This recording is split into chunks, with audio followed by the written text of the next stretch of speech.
Kien wieħed mill-aqwa ministri tas-saħħa li kellha Malta. Hekk iddeskriva lil John Dalli l-Prim Ministru Joseph Muscat waqt intervista mal-Gazzetta Malta Today. L-eks Ministru tas-Saħħa se jkun qed jagħti l-kontribut tiegħu biex titjib il-kura primarja, titranġa s-sitwazzjoni fid-Dipartiment tal-Emerġenza fl-Isptar Mater Dei u jiġu indirizzati l-mediċini li huma out of stock.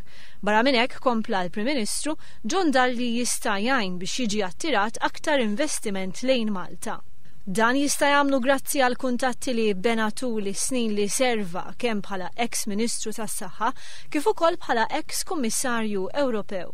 Nhar il-ġimgħa l-Prim Ministru John Dalli kellhom laqgħa ta' madwar nofsija wara 7 xhur diffiċli li matulhom kien imġiel jirriżenja minn Kummissarju Ewropew għas-Saħħa.